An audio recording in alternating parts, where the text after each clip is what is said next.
Hello everyone, this is Sajid Khod and I welcome you all to my channel Creative Tutorials with a very big heart. Dear children, today we are on question number 5 of our practice set 2.2 and the question is something like this. In the adjoining figure, line P is parallel to line L and line L is parallel to line Q. Okay, that means these three lines are given to us as parallel to each other and they're asking us to find angle X. This is the angle X they are asking us to find with the help of the measures given in the figure. Okay, so you can see this angle is given to us as 30 degrees.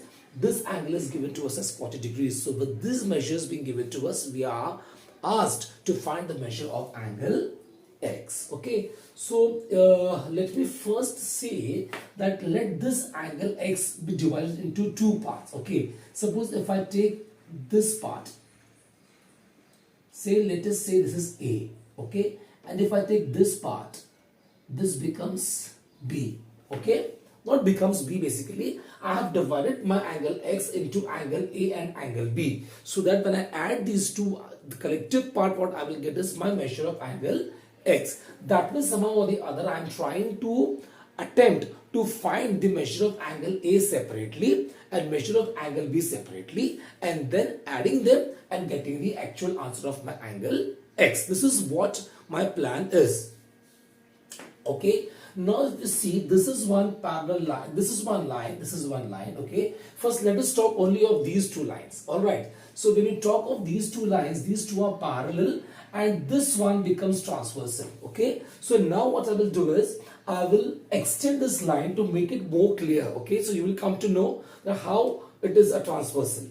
So see the children, I have extended this red line here and this red line as here and here.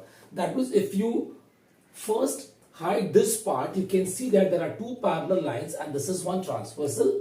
Similarly, if I hide this part, you can see these two parallel lines and this is a transversal. Okay, so basically this figure is a combination of two individual figures. Okay, so that is the reason I have made like this to make it more clear. And what we had done this initially, that we had splitted this angle X into A and B. Let us first write about it here. Consider angle A and angle B as shown in the figure. Let us call it this as E and F. E and this as F. Alright, now we will write that line line P is parallel to line L and transversal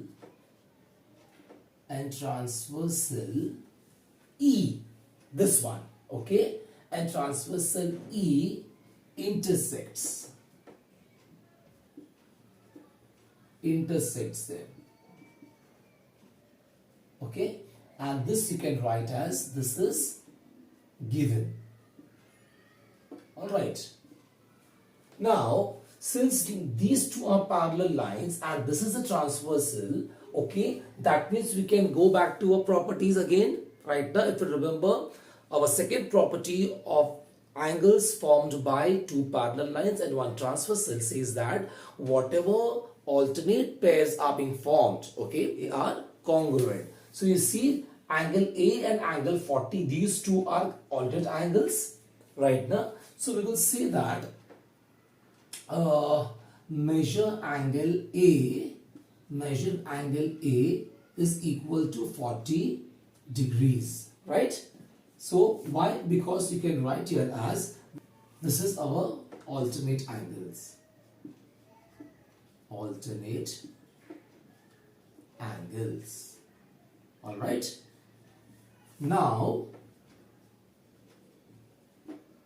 line L and Q, okay, line L is parallel to line Q, okay, and transversal and transversal F intersects them.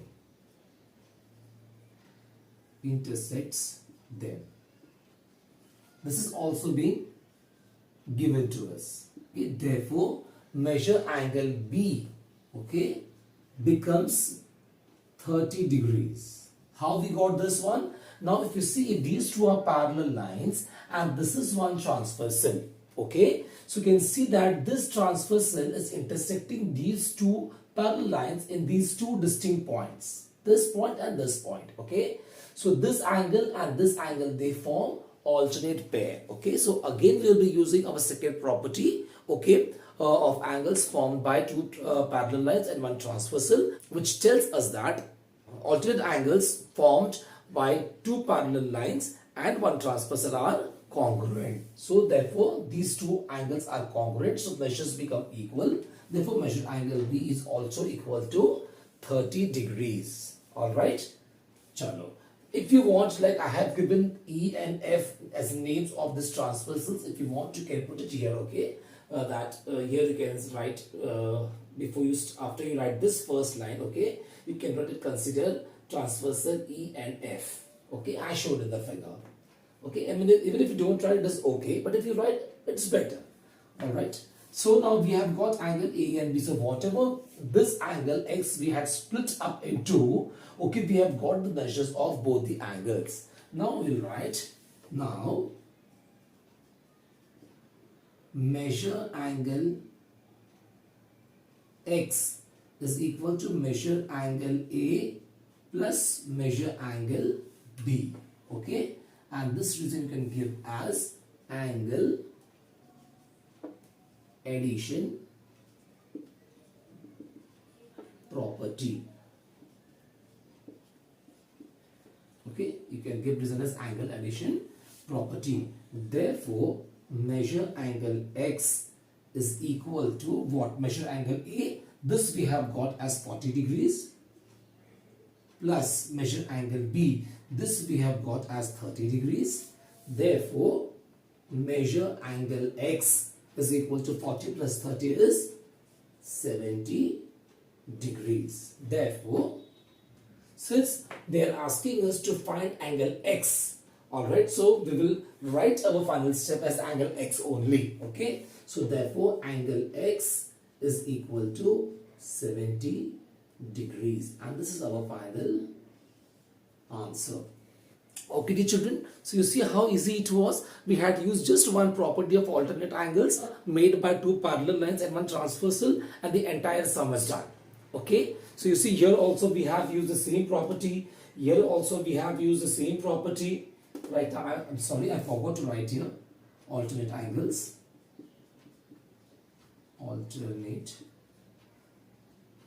angles, okay, and then just by angle addition property we have added two angles and got the final answer of our angle X, okay. So that easy it was, okay. So I hope that even you must have felt it very easy, okay. The question, the figure was first looking very dangerous for us, okay, because two different figures were brought together, okay, and one question was framed. But you see, when you show when our approach is right, correct, when you know the properties, you know the basics, you never get scared of the question. Let them twist the question as much they want, okay. But as long as you know the basics, you know how to deal with the question, okay, you will never get scared of the question or whatever twist they bring in the questions. All right, so that is why I tell you, always stick to the basics, stick to your textbooks, okay. In my each and every video, whatever I bring up right now, I take care that I touch each and every corner of the textbook, okay, along with explanation part, along with solved examples and practice sets,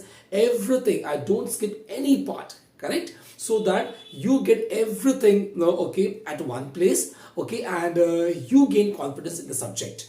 And in the same way, I have done this question also for you. All right, so I hope that you have enjoyed the question along with me, and you must have got confidence also. So my dear children, if you think that I have done justice with my work, and you love my way of teaching, you like my way of talking to you, the way I motivate you, the way I inspire you, the way I push you towards studies, Okay, I hope that I am succeeding slowly in making you all fall in love with your studies. Okay, and if even you feel the same, okay, it's a humble request to please do like, share and subscribe my channel. Okay, and as far as this video was concerned, I'm done from my end. I love you all. Stay blessed, stay healthy, keep smiling, spread love, spread education, and stay tuned for my next video. Very soon I'll be back with the same. Okay, till then, bye bye.